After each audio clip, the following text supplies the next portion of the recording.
गुरुर्ब्रह्मा गुरुर्विष्णू गुरुर्देव महेश्वरा गुरु साक्षात परब्रह्म तस्मै श्री गुरुवे नमः। ओम सर्व मंगल मांगल्ये शिवे सर्वार्थ साधिके शरण्ये त्र्यंबके गौरी नारायणी नमोस्तुते।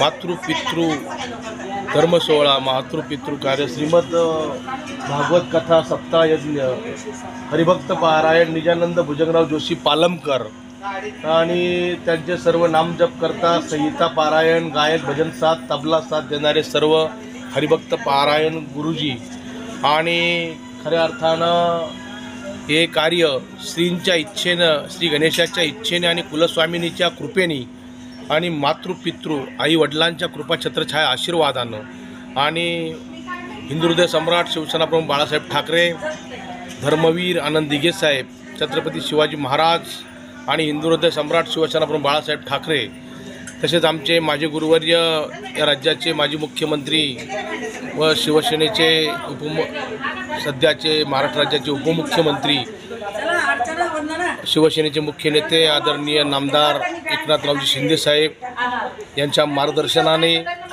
त्यांच्या सौभाग्यवती लताताई एकनाथराव शिंदे यांच्या मार्गदर्शनाने आणि संसदरत्न खासदार अष्टपैलू नेतृत्व युवकांचे आयडॉल आदरणीय डॉक्टर श्रीकांतजी शिंदे साहेब यांच्या मार्गदर्शनाने आज गोविंदनगर स्वस्तिश्री अपार्टमेंट आणि गोविंदनगरमधील सर्व गोविंदनगरवासियांसाठी खऱ्या अर्थानं ही भागवत कथा आई वडिलांच्या मातृपितृ ऋणव्यक्त सोहळा याला म्हणतो आपण। याच्यामधून खऱ्या अर्थानं आमच्या माता भगिनी प्रचंड मोठ्या प्रमाणात 12 तारखेपासून या कार्यक्रमाची सुरुवात झालेली आहे। आज 18 तारखेला या कार्यक्रमाची सांगता आहे, महाकाल्याचा प्रसाद आहे। परंतु आपल्याला सांगताना निश्चितपणे मला आनंद होतोय या कार्याला खऱ्या अर्थानं गोविंदनगरमधील आमच्या प्रचंड असा उत्साह माता भगिनींचा, ज्येष्ठ नागरिक असतील, आमचे युवक असतील आणि माझे सहकारी मित्र असतील आणि आम्हाला साथ देणारे सर्व आमचे सर्व सहकारी, खऱ्या अर्थानं याच्यातून एक ऊर्जा मिळते ज्यावेळेस देश धर्म राज्य आणि सेवा ही कशी समर्पण भावना आणि शरण भावना ज्यावेळेस आपल्या मनात येते त्यातून खऱ्या अर्थानं साक्षात भगवंताचं दर्शन घडतं आणि त्याच अनुषंगानं आज कृष्ण जन्म झालेला आहे। आजच्या कथेतून आजची कथा जी होती त्यातून कृष्णाचा जन्म झालेला आहे।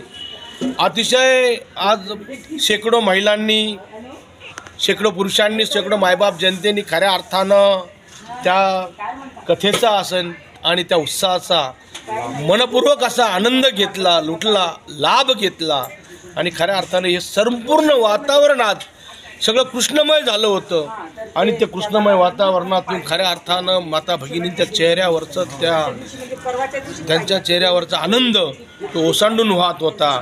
खऱ्या अर्थानं आम्हाला नामदार एकनाथरावजी शिंदे साहेबांनी ती लाडकी बहीण योजना असेल, लेक लाडकी लाखपती योजना असेल, महिलांचं 25% 50% एस टी बसचा मोफत प्रवास असेल, ज्येष्ठांचा मोफत प्रवास असेल, वृद्धापकाळ योजना असेल, ज्येष्ठ नागरिकांसाठी तीर्थक्षेत्रांसाठी ज्या ठिकाणी आदरणीय नामदार एकनाथ शिंदे साहेबांनी ह्या आमच्या ज्येष्ठांसाठी खऱ्या अर्थानं अनेको योजना जाहीर केल्या।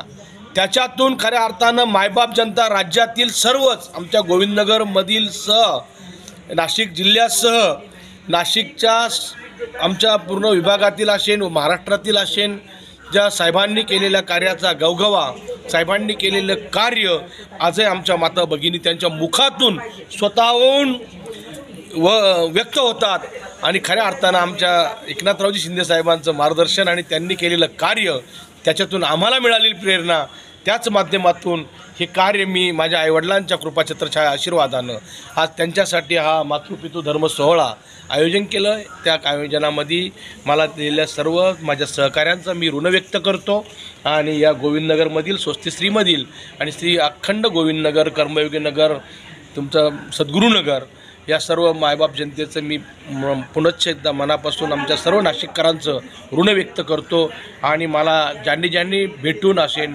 येऊन असन या कार्याला शुभेच्छा दिल्या आहे। ज्ञात अज्ञात सर्वच जण, कोणी बाहेर असेल, कोणी फोनवर दिला असेल, कोणी असेल, त्या सर्वांचं मी ऋण व्यक्त करतो. आणि उद्या परत आणि परवा असं 2 दिवसाचा अजून हा कार्यक्रम बाकी आहे. त्या कार्यक्रमाला आपण सर्वांनी आवर्जून यावं आणि या कार्यक्रमाचा आनंद घ्यावा असं नम्र कळकळीची विनंती मी आपल्याला करत आहे. आणि हा सोहळा, आजचा कार्यक्रम, आजचं झालेली सेवा मी भगवान श्रीकृष्ण आणि आईवडिलांच्या चरणी अर्पण करतो. धन्यवाद. जय हिंद, जय महाराष्ट्र. आज आपल्याला इथं मंडप टाकावा लागला, तर त्यांना आपण सगळ्यांनी ते कृपा आशीर्वादाने संधी दिली. तिथं चांगला सभा मंडप या ठिकाणी तयार होईल असं विश्वास आहे.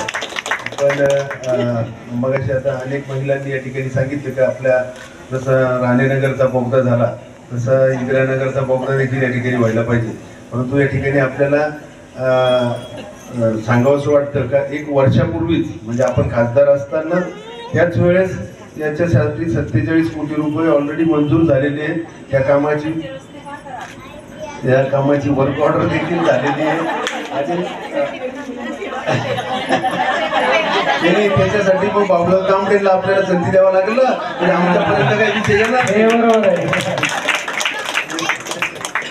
तर इंदिरानगर बोगद्याच्या संदर्भात देखील आपल्याला सांगू इच्छितो की त्याची मान्यता झालेली आहे. नोव्हेंबरमध्ये काम देखील पूर्ण होईल. ज्यावेळेस राणेनगरचा बोगदा पूर्ण होईल तर तो झाल्यानंतर मग इकडचा सुरू होईल इंदिरानगरचा बोगदा.